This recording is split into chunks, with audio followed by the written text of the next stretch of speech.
Um povo que não conhece a sua história está condenado a repeti-la.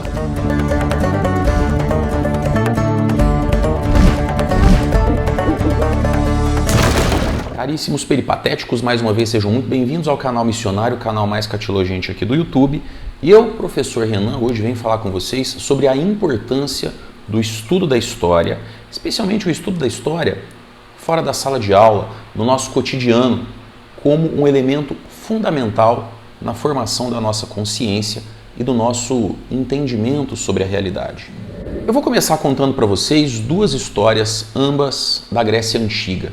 Segundo a mitologia, Zeus, o rei dos deuses, relacionou-se com Mnemosine, a deusa da memória. E desse relacionamento nasceram 9 mulheres, as 9 musas, que eram protetoras das artes liberais e das várias manifestações do conhecimento humano. Entre essas 9 musas, havia uma chamada Clio, cujo nome significa aquela que anuncia, aquela que glorifica. Clio era a protetora da história.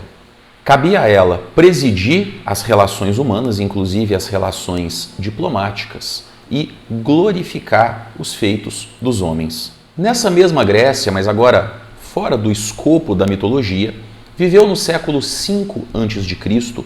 um homem chamado Tucídides. Tucídides era historiador. Ele viveu no tempo das guerras do Peloponeso e dedicou a essas guerras a sua maior obra, que se chama justamente a História das Guerras do Peloponeso. É interessante como Tucídides é esquecido por boa parte dos estudiosos da história, porque na grande maioria das vezes nós atribuímos a paternidade da história a um outro pensador, Heródoto.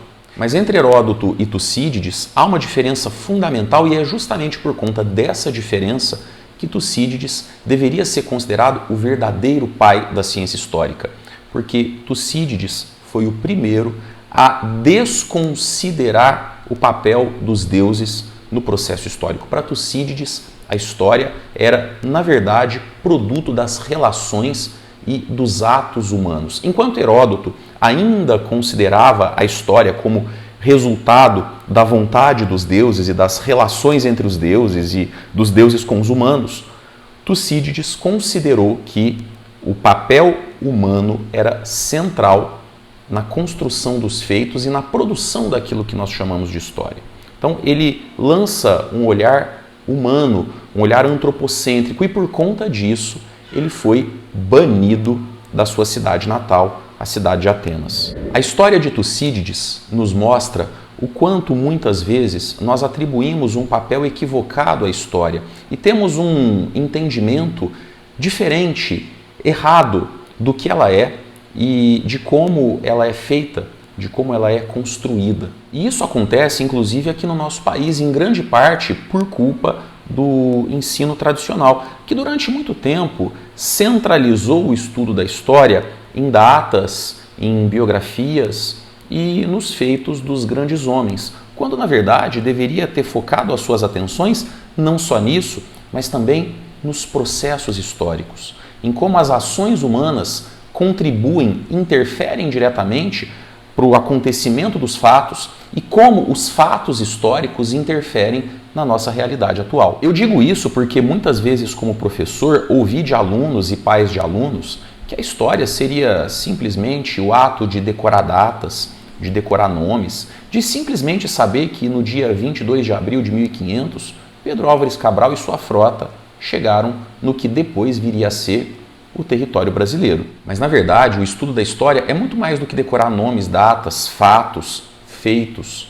E é para isso que eu quero chamar a atenção de todos vocês. Porque quando nós entendemos que a história é algo muito mais complexo do que aquilo que nos foi ensinado na escola, nós percebemos duas coisas absolutamente fundamentais. A primeira delas é a nossa responsabilidade enquanto produtos históricos, mas também agentes históricos. Nós somos produtos históricos na medida em que sofremos as consequências das ações e dos eventos do passado. O que nós vivemos hoje, as dificuldades que nós enfrentamos, os dilemas com os quais nós lidamos, os vícios da nossa sociedade, são, em grande medida, produto dos erros do passado. Então, nesse sentido, nós somos produtos históricos, nós estamos inseridos em uma realidade que resulta de eventos e de feitos do passado. Mas também somos agentes históricos porque podemos mudar essa realidade, porque contribuímos para a construção de um futuro da mesma maneira que os nossos antepassados contribuíram para a construção daquilo que nós chamamos de presente. Então, cada um de nós, enquanto indivíduo, deve se ver, deve se entender como produto histórico, mas também como agente da história.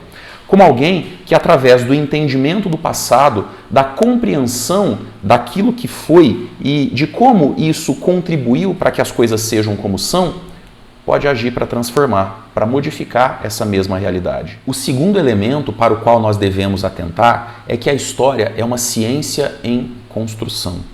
Hoje, nós lidamos com o passado a partir de uma série de conhecimentos acumulados, de estudos feitos por pesquisadores que nos precederam, alguns dos quais, inclusive, vivem no presente, mas isso não significa que o nosso entendimento do passado não possa mudar. Um conhecimento novo, uma fonte histórica nova, uma informação nova sobre o passado pode mudar completamente o nosso entendimento, a nossa percepção da história. E dessa maneira, contribuir para modificar também a nossa ação no presente. Por isso a importância de se estudar e se compreender a história, inclusive para além da sala de aula.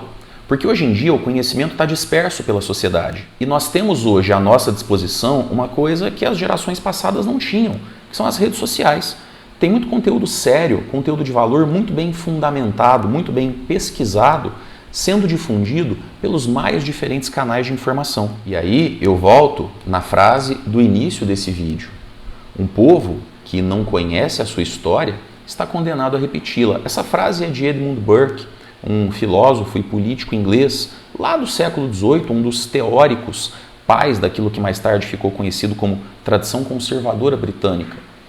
Essa frase mostra o quanto nós temos a responsabilidade de ir atrás do conhecimento, para impedir que erros do passado se repitam num ciclo contínuo de equívocos.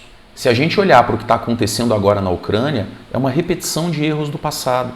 Se a gente olhar para os vários problemas políticos, econômicos e sociais do Brasil, nós vamos ver uma sucessão de erros do passado. É por isso que eu defendo tanto a importância do estudo da história, do estudo da filosofia, do estudo das ciências humanas, porque é através dela que nós vamos obter os subsídios necessários para que possamos ser, de fato, aquilo que nós devemos ser, agentes do processo histórico. Se você gostou desse vídeo, curta, compartilhe com seus amigos, se inscreva no canal caso não tenha se inscrito ainda e venha participar comigo dessa missão que está só começando.